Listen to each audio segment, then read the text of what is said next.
वहीं ईरान ने इजराइल को हराने के लिए शॉर्ट सर्किट वाला फॉर्मूला लागू कर दिया है।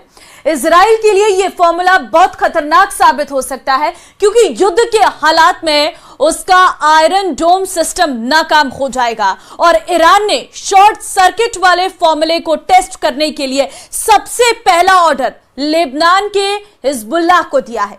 यह रिपोर्ट देखिए।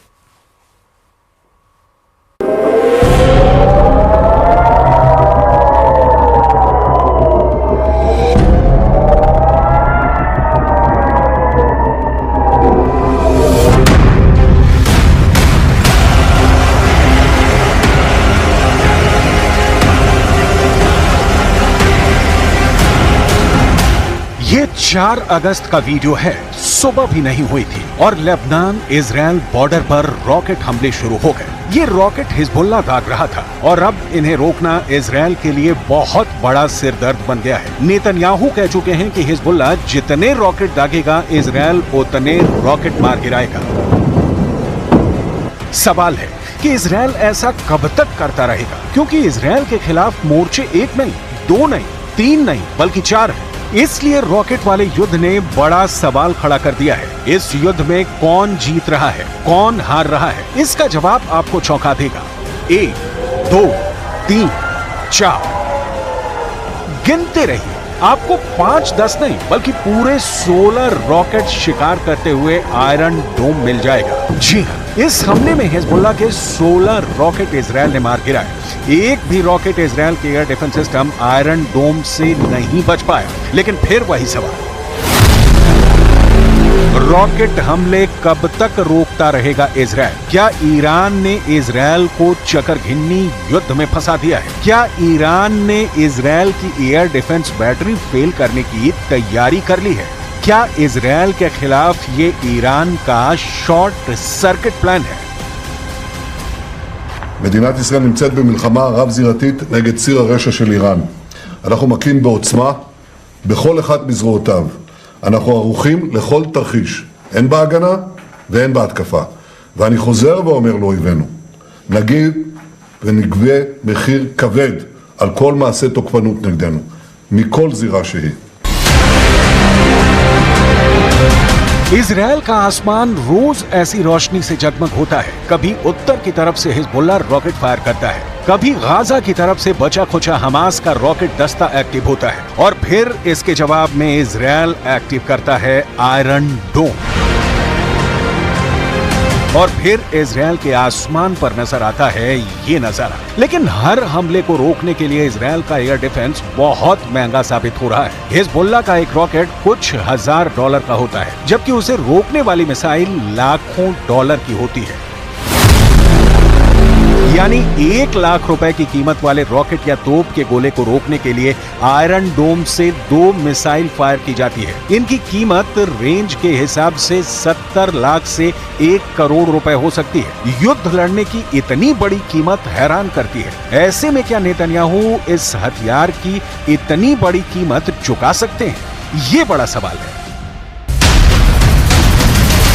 इजराइल और अमेरिका के वॉर एक्सपर्ट इस वक्त बहुत परेशान हैं। इजराइल का वॉर रूम सवाल पूछ रहा है कि वो कब तक आयरन डोम की मिसाइल फायर करते रहेंगे। एक मामूली रॉकेट को रोकने के लिए लाखों डॉलर की मिसाइल फायर की जा रही है। ये कब तक चलेगा? ऐसे में इजराइल का आयरन डोम वाला गोदाम खाली हो जाएगा।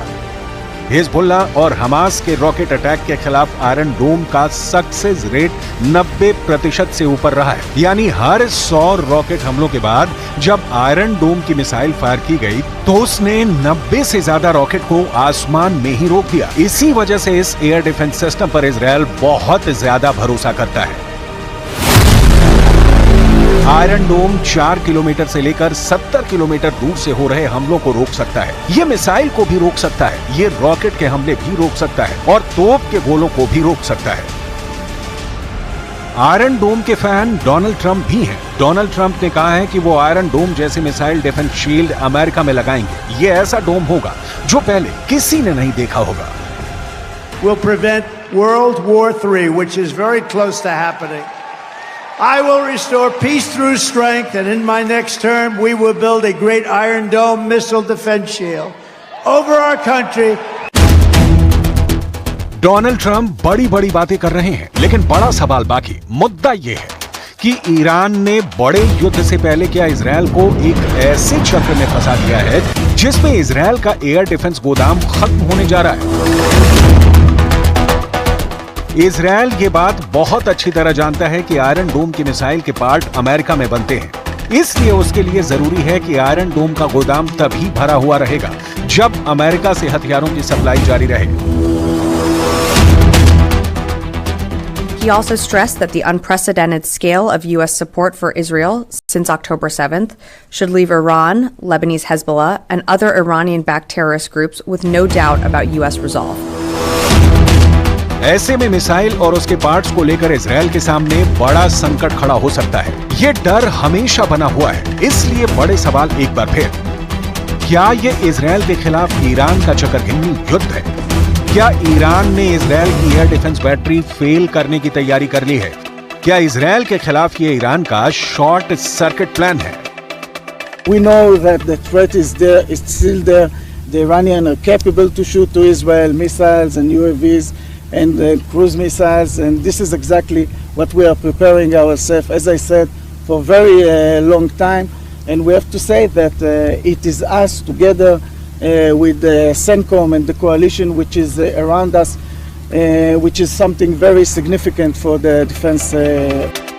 इसमें कोई शक नहीं कि अब तक आयरन डोम दुनिया में मशहूर हुआ है। ये इजरायल का बहुत ही सटीक एयर डिफेंस सिस्टम माना जाता है। आयरन डोम ने अब तक हमास की तरफ से दागे गए हजारों रॉकेट को मार गिराया है, लेकिन उसके सामने अब बड़ी मिसाइलों का चैलेंज है जो ईरान के पास भी है। इसके अलावा लेबनान में हिजबुल्ला और यमन में हूथी, दोनों के पास बैलिस्टिक मिसाइल हैं और उन्हें रोकने के लिए इजरायल का एरो डिफेंस सिस्टम भी पूरी तरह से तैयार है। इन्हें रोकने के लिए इजरायल के पास है बहुत ही सटीक एरो 3 मिसाइल डिफेंस सिस्टम। इसकी तुलना रूस के S-400 से की जाती है। ये इजरायल और अमेरिका ने मिलकर तैयार किया हुआ है। ये इजरायल के मिसाइल डिफेंस सिस्टम का सबसे खतरनाक सिस्टम माना जाता है। यही डिफेंस सिस्टम है जिसके बलबूते ईरान की भी मिसाइलों को रोक लिया जाएगा। 13 अप्रैल को जब ईरान ने 300 मिसाइल और ड्रोन से हमला किया था, तब कई बड़ी मिसाइलों को एरो सिस्टम ने ही रोका था। इजरायल इस बात का बहुत भरोसा करता है। जब एरो 3 मिसाइल लॉन्चर से निकलती है तो समझ लीजिए कि बैलिस्टिक मिसाइल कोई भी हो, ये लंबी दूरी की रेंज तक उसे मार गिराएगी।